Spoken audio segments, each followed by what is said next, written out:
Yaris Cross 2024年式，然后变更方向灯的音色。首先呢，我们先进去我们的设定，然后按一下往下，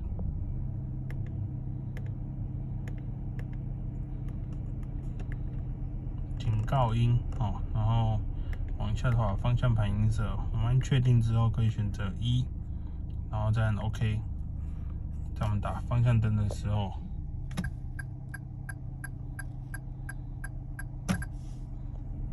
我们换第二种，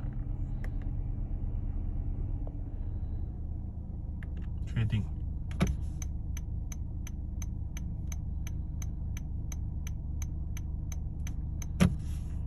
但第三种的话是